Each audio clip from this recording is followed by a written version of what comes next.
From Studio 1A in Tampa, Florida, comes a talk show that really feels your pain and tells you like it is. We love America and all that freedom-loving Americans want to protect. Live from coast to coast and on your radio, it's For the People with Keith Allen. We'll help you survive this thing called life. We're for the people. Whatever your source of stress or strife, for the people is there. Well, hello, Mr. and Mrs. America. I am Keith Allen, and proudly welcoming you into this Tuesday's edition of For the People on August 22nd, 2017. It's hard to believe. This month is almost gone.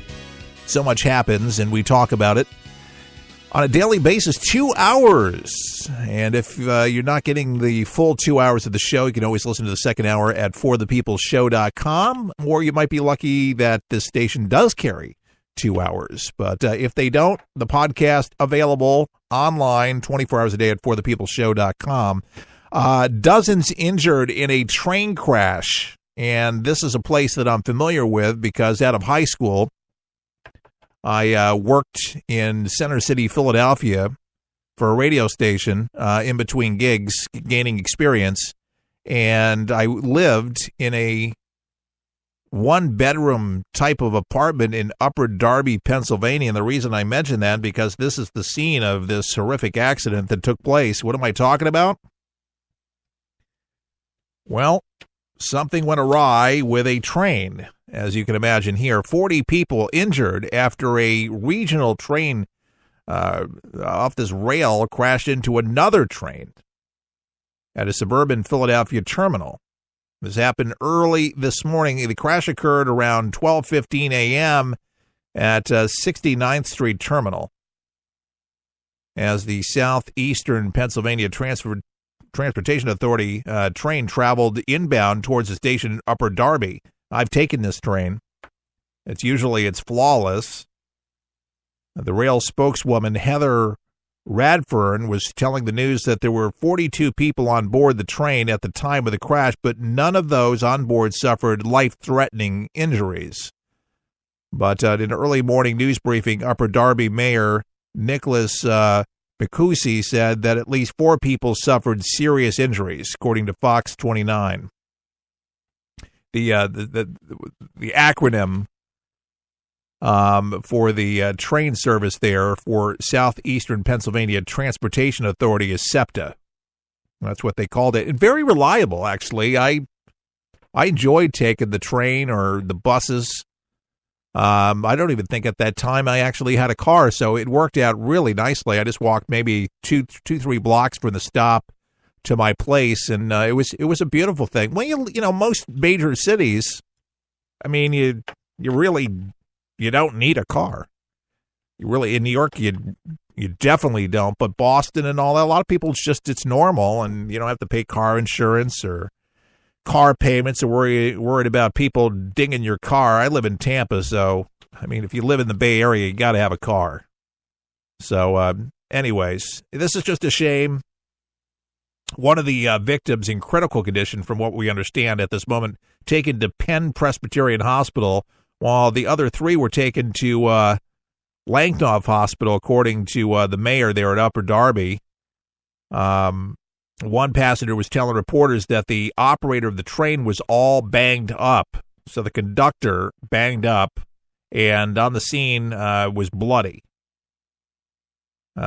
Train's operator treated at the hospital and then has since been released. It didn't slow down. And how it crashed into another train. Exactly a switching error.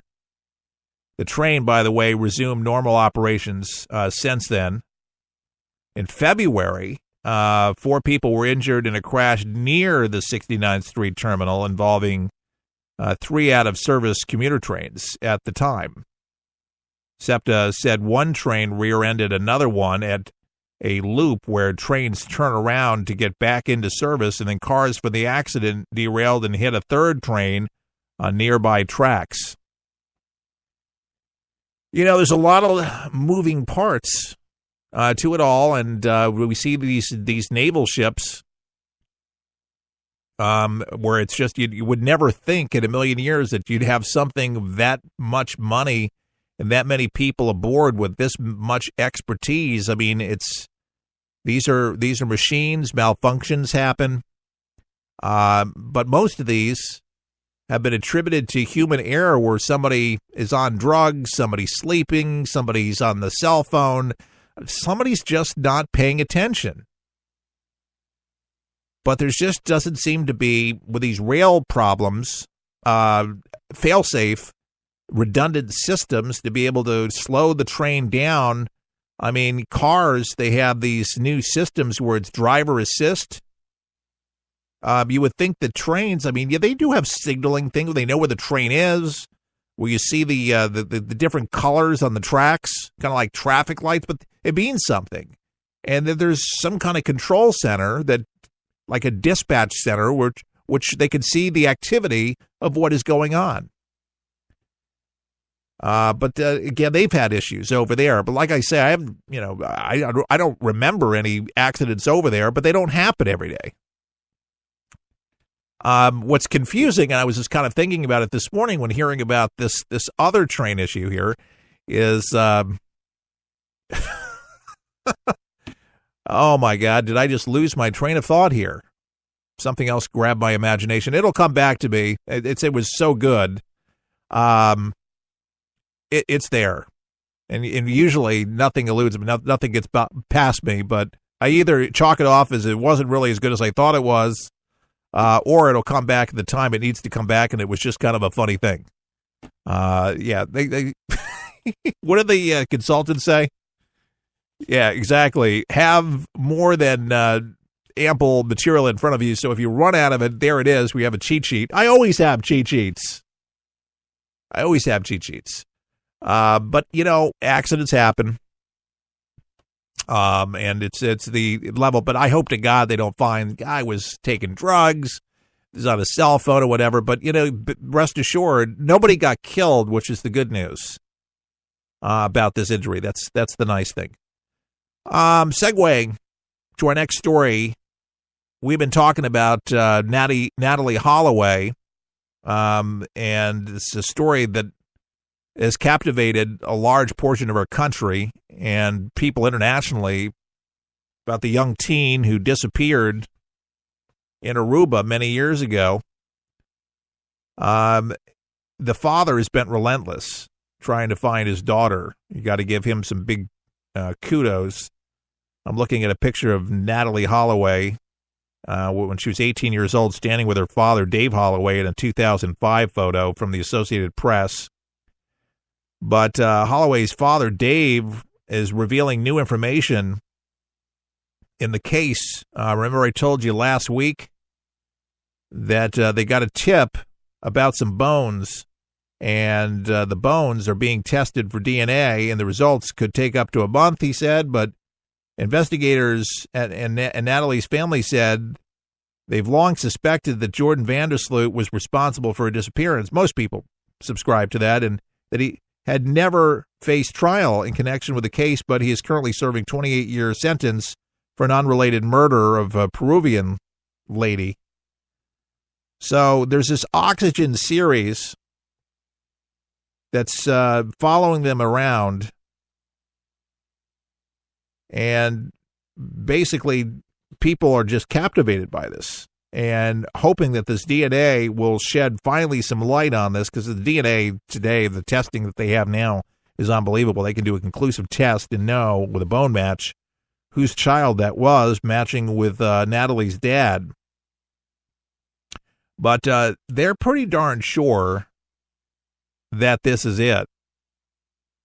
And so it's understood that Vandersloot would then go to trial. We don't know if he would be extradited, but he would have to stand trial again. Vandersloot would have to come on back. But, man, finally. And they were looking through trash heaps and junkyards, dumpsters, and everything, trying to find, and it ends up in somebody's backyard, from what I understand.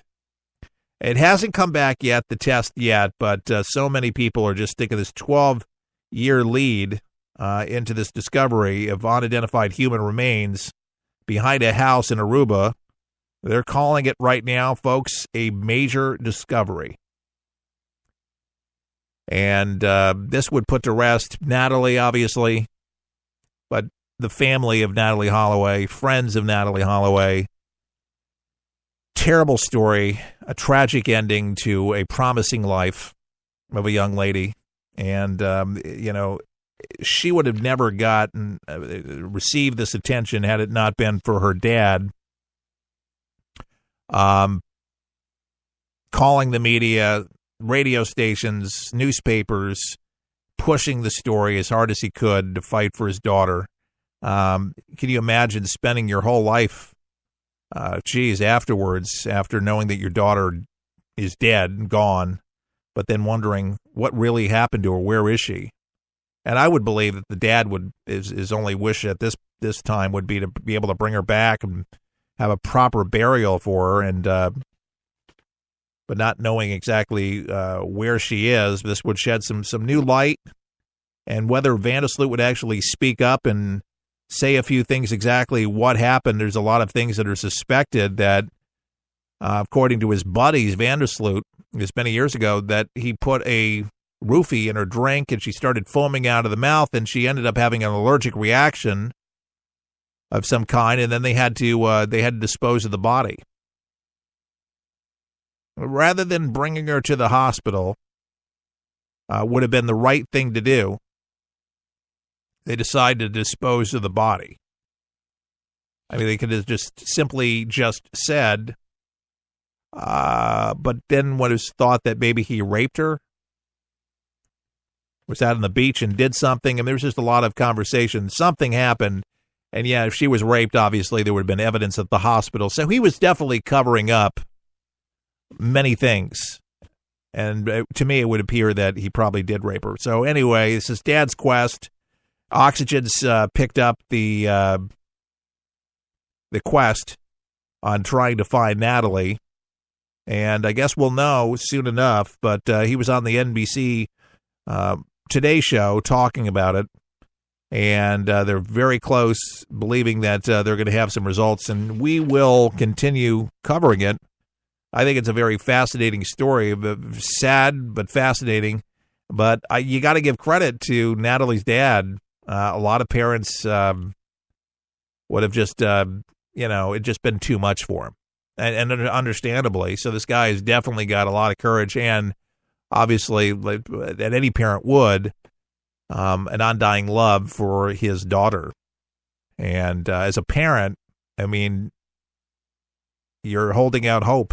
I mean, I know that he knows that Natalee's dead, but I just think that would be my wish to bring the child back. And without the media attention, without, there wouldn't be this many people willing to give of their time, their energy, their effort into being able to make that search for their daughter. So anyways, there is a good place for media, good place, and he definitely takes advantage of it. Pretty savvy business guy.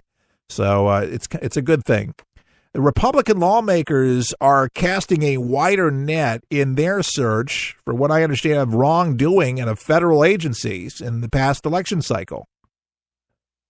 And what am I talking about? The Postal Service. That's right, the United States Postal Service. They violated the law. Remember the story allowing employees to do union-funded work for Hillary Clinton's campaign while on leave? The lawmakers blasted out letters yesterday to 10 other federal government agencies questioning their unpaid leave policy for union-related political work. So Homeland Security Committee Chairman Ron Johnson of Wisconsin led the charge of the new review of agencies' practice after spurring an investigation by the Office of Special Counsel, which begins... it first began, the history was in 2016? Yeah. And that inquiry revealed that the U.S. Postal Service violated federal law by letting employees perform union